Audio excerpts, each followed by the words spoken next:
दोस्तों, आज हम बात करने वाले हैं नॉर्थ कोरिया के सुप्रीम लीडर किम जोंग के बारे में और आपको बताने वाले हैं कि हाल ही में किम जोंग ने मुसलमानों को लेकर क्या बड़ा फैसला लिया है और इस्लाम और कुरान को लेकर किम जोंग ने क्या बड़ा बयान दिया है। और साथ ही हम आपको कुरान पाक का एक ऐसा करिश्मा भी बताने वाले हैं जिसे सुनकर यकीनन आप भी हैरान रह जाओगे। इसलिए आज का ये वीडियो आप सभी के लिए बहुत खास है, आप इसको आखिर तक जरूर देखें। और सबसे पहले, अगर आप भी इस्लाम को सुपर पावर मानते हो तो आप इस वीडियो को दिल से एक लाइक जरूर कर दें और मेहरबानी करके इसे शेयर भी कर दें ताकि और भी लोगों के पास में ये वीडियो पहुंच जाए। तो चलिए दोस्तों, शुरू करते हैं। दोस्तों, नॉर्थ कोरिया पूर्वी एशिया का एक देश है। यह पूरी दुनिया का एकमात्र ऐसा देश है जो इस बात की परवाह नहीं करता है कि क्या सही है और क्या गलत। जहां पर छोटी छोटी बातों को लेकर भी अजीबोगरीब कानून बने हुए हैं जिनका पालन न करने पर इस देश के नागरिक को भी सीधी मौत की सजा दी जाती है। ऐसा इसलिए क्योंकि आप सब जानते हो कि किम जोंग नॉर्थ कोरिया का एक संघी लीडर है। साल 2011 में सत्ता संभालने के बाद से ही किम जोंग की पहचान इंटरनेशनल मीडिया में एक संघी तानाशाही की रही है। किम जोंग के अजीबोगरीब फैसलों की खबरें अक्सर पूरी दुनिया के मीडिया में चलती रहती हैं। हम आपको बता दें कि नॉर्थ कोरिया में किम जोंग की इजाजत के बगैर एक पत्ता तक नहीं हिलता है। यानी कि नॉर्थ कोरिया में जो कुछ भी होता है वो सब कुछ किम जोंग की परमिशन से ही होता है। यानी कि नॉर्थ कोरिया में किम जोंग की इजाजत के बगैर कुछ भी नहीं होता है। जो इंसान एक बार नॉर्थ कोरिया में चला जाता है फिर उसको नॉर्थ कोरिया से वापस बाहर निकलने की इजाजत नहीं मिलती है। यही वजह है कि नॉर्थ कोरिया में कोई भी जाना पसंद नहीं करता है। धर्म क्या है, लोग कैसे कपड़े पहनेंगे, लोगों को अपने घर से निकलना है या नहीं, खूबसूरत लड़कियों को ही सिर्फ नौकरी पर रखना है, इन सब बातों को किम जोंग ही डिसाइड करता है। चलिए अब आपको बताते हैं कि नॉर्थ कोरिया में 2015 में कितने मुसलमान थे और आज वहां पर कितने मुसलमान हैं और हाल ही में मुसलमानों को लेकर किम जोंग ने क्या बड़े फैसले लिए हैं। दोस्तों, एक मशहूर वेबसाइट के मुताबिक 2015 में नॉर्थ कोरिया की कुल आबादी 2,61,00,000 थी, जिनमें से 4,11,000 की आबादी ईसाई धर्म की थी और करीब इतने ही बौद्ध धर्म के मानने वाले लोग थे। वहीं पर अगर बात की जाए मुस्लिम आबादी की तो हम आपको बता दें कि 2015 में नॉर्थ कोरिया में सिर्फ 3,000 के आसपास मुस्लिम थे। यानी कि 2015 में नॉर्थ कोरिया में सिर्फ 3,000 मुसलमान ही थे, जो कि आज बढ़कर 30,000 के करीब हो चुके हैं। इसके अलावा हम आपको ये भी बता दें कि इससे पहले नॉर्थ कोरिया की मस्जिदों में जब भी अजान दी जाती थी तो सिर्फ मस्जिद के अंदर तक ही वो अजान की आवाज सुनाई देती थी। यानी कि मस्जिद में लगने वाले लाउड स्पीकर सिर्फ मस्जिद तक ही सीमित थे। यानी कि अजान की आवाज मस्जिद से बाहर नहीं जा पाती थी। लेकिन हाल ही में किम जोंग ने फैसला लिया है कि अब नॉर्थ कोरिया की मस्जिदों के ऊपर भी लाउड स्पीकर लगाए जा सकेंगे ताकि यहाँ पर रहने वाले मुसलमान भी लाउड स्पीकर से अजान की आवाज को आसानी से सुन सकें। इसके अलावा दोस्तों, आपको ये जानकर भी खुशी होगी कि नॉर्थ कोरिया की सुप्रीम कोर्ट ने भी अब मस्जिदों के ऊपर माइक लगाने की परमिशन दे दी है।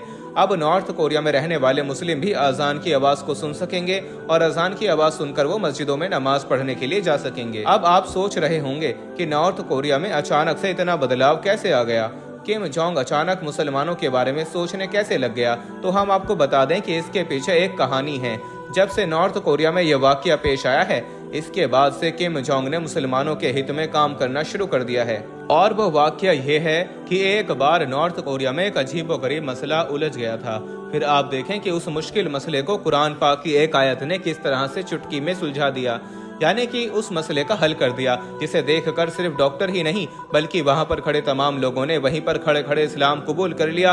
और यही नहीं, फिर जब इस बात के बारे में किम जोंग को पता चला तो वो भी हैरान और परेशान रह गया और अल्लाह की जात को मानने पर मजबूर हो गया। दोस्तों, दरअसल हुआ ये था कि नॉर्थ कोरिया के एक हॉस्पिटल में 2 डिलीवरी की केस एक साथ हो गई, जिनमें से एक औरत को लड़का पैदा हुआ और दूसरी औरत को लड़की पैदा हुई। अब उस हॉस्पिटल का निजाम ये था, यानी कि उस हॉस्पिटल का सिस्टम ये था कि बच्चे की पैदाइश के बाद बच्चे की कलाई पर उसकी मां के नाम का एक टैग लगा दिया जाता था। यानी कि उसकी मां के नाम का एक स्टिकर लगा दिया जाता था। लेकिन उस रोज हुआ ये कि जो नर्स वहां पर काम कर रही थी वो जल्दबाजी में थी, इसलिए वो उन बच्चों की कलाई पर टैग लगाना भूल गई, यानी कि स्टिकर लगाना भूल गई थी। इस वजह से वो दोनों बच्चे आपस में मिक्स हो गए। अब ऐसे में उनके लिए ये मालूम करना मुश्किल हो रहा था कि इनमें से बेटा किस औरत के पैदा हुआ है और बेटी किस औरत के पैदा हुई है। इस मसले को देखकर हॉस्पिटल में तमाम डॉक्टर हैरान और परेशान हो गए और सोचने लगे कि अब इस मसले का हल कैसे ढूंढा जाए, यानी कि अब इस मामले को कैसे सुलझाया जाए। उन डॉक्टरों को कोई भी आसान तरीका नहीं सूझ रहा था। इसलिए फिर वो पास ही एक दूसरे डॉक्टर के पास गए, जो कि ईरान का रहने वाला एक मुस्लिम डॉक्टर था, जिसका नाम डॉक्टर अहमद था। वो उससे कहने लगे कि डॉक्टर, तुम तो कहते थे ना कि कुरान पाक में दुनिया के हर मसले का हल मौजूद है। अब आप हमें बताओ कि हमारे हॉस्पिटल का ये मसला कैसे सुलझेगा, यानी कि अब हम ये कैसे पता लगाएं कि किस औरत का बेटा है और किस औरत की बेटी है। तो ये सुनकर वो मुस्लिम डॉक्टर मुस्कुराने लगा और कहने लगा कि बेशक कुरान पाक में दुनिया के हर मसले का हल मौजूद है और मैं आपको इस मसले का भी हल ज़रूर बताऊंगा, लेकिन इसके लिए आप मुझे थोड़ा वक्त दीजिए। इसके बाद उस मुस्लिम डॉक्टर ने बड़े बड़े आलिमों को फ़ोन मिलाया और इस मसले का जिक्र किया, यानी कि उन्हें इस मसले के बारे में बताया और इस मसले का हल पूछने लगा। यानी कि वो उन आलिमों से कहने लगा कि आप मुझे बताएं कि कुरान पाक में इस मसले का क्या हल है। इसके बाद उन आलिमों ने पूरी बात को ध्यान से सुना और फिर कहने लगे कि बेशक कुरान पाक में इस मसले का हल भी मौजूद है। उन्होंने बताया कि कुरान पाक के सूरह यूनुस की एक आयत है जिस पर गौर करने पर इस मसले का हल मिलता है, और उस आयत का तर्जुमा ये है कि एक मर्द के हिस्सेदारी दो औरतों के बराबर होती है, यानी कि लड़के की माँ का दूध लड़की की माँ के दूध से 2 गुना होता है। इसके बाद उन आलिमों ने हजरत अली रज़ियल्लाहु तआला अन्हु के दौर का एक वाक़या भी बयान फरमाया, जो कि नौज़तुल मजालिस जिल्द नंबर 2 और सफ़ा नंबर 355 में मौजूद है। उन आलिमों ने बताया कि एक मर्तबा हजरत अली के दौर में भी 2 औरतों ने एक साथ 2 बच्चे जने। रात काफी अंधेरी थी। उनमें से एक औरत को लड़का पैदा हुआ था तो एक औरत को लड़की पैदा हुई थी। अंधेरा होने की वजह से उनको ये मालूम नहीं चल सका कि कौन सा बच्चा किस औरत का है, यानी कि बेटा किस औरत के पैदा हुआ है और बेटी किस औरत के पैदा हुई है। इस वजह से फिर उन दोनों औरतों में झगड़ा होने लगा। वो दोनों औरतें कहने लगीं कि बेटा उसके पैदा हुआ है। इस वजह से फिर यह मसला बहुत ज्यादा उलझ गया था। इसके बाद उन दोनों औरतों को हजरत अली रज़ियल्लाहु तआला अन्हु की बारगाह में पेश किया गया। हजरत अली के सामने दोनों औरतें कहने लगीं कि लड़के की माँ मैं हूँ। हजरत अली रज़ियल्लाहु तआला अन्हु ने दोनों औरतों की बातों को गौर से सुना और इसके बाद आप रज़ियल्लाहु तआला अन्हु ने फरमाया कि तुम दोनों थोड़ा थोड़ा दूध अपनी छातियों से निकाल कर मेरे पास लाओ। इसके बाद वो दोनों औरतें गईं और अपना अपना दूध निकाल कर ले आईं। आप रज़ियल्लाहु तआला अन्हु ने उन दोनों औरतों के दूध को तोला, यानी कि उनका वजन किया। फिर आपने देखा कि एक औरत का दूध दूसरी औरत के मुकाबले 2 गुना पाया गया है। यह देखकर फिर आपने फरमाया कि जिस औरत का दूध भारी है, यानी कि जिसका दूध वजनी है, बेटा उसी औरत का है।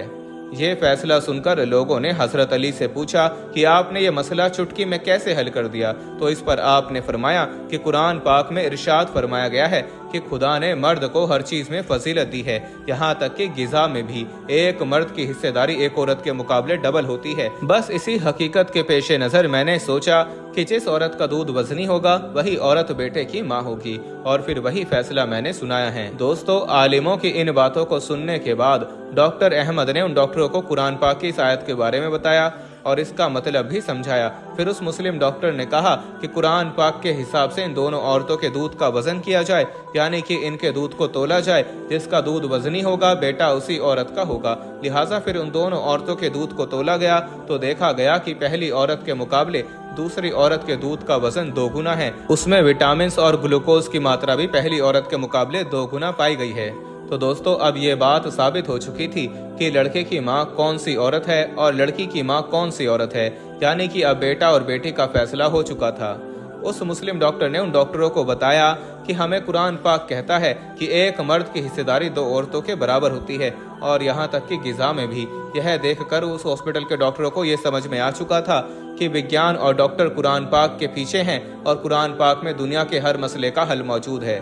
अब वो डॉक्टर इस्लाम में दाखिल होने को उतावले हो रहे थे, मगर अभी भी उनके मन में कुछ चल रहा था, जिसके लिए वो बच्चे का और उसके बाप का DNA टेस्ट करना चाहते थे। इसके बाद डॉक्टरों ने उस लड़के का और उसके बाप का सैंपल लेकर DNA टेस्ट किया, मगर फिर उसकी जो रिपोर्ट आई उसे देखकर उन डॉक्टरों के भी होश उड़ गए, क्योंकि उन बाप और बेटे का DNA टेस्ट बिल्कुल सेम था और जैसा कुरान पाक में इरशाद फरमाया गया है वैसा ही उन्हें देखने को मिला था। यह देखना था कि फिर उन सारे डॉक्टरों ने वहीं पर खड़े खड़े कलमा पढ़ लिया और वो सब के सब वहीं पर मुसलमान हो गए। और यही नहीं, फिर जब ये बात हॉस्पिटल के बाहर पहुंची तो और भी बहुत सारे लोग इस्लाम में दाखिल हो गए। उम्मीद करता हूं कि आज का ये वीडियो आपको अच्छा लगा होगा। पसंद आया हो तो आप इसे दिल से एक लाइक ज़रूर कर दें और मेहरबानी करके इसे शेयर भी कर दें, ताकि और भी लोगों के पास में ये वीडियो पहुंच जाए। आपका वीडियो देखने के लिए बहुत बहुत शुक्रिया।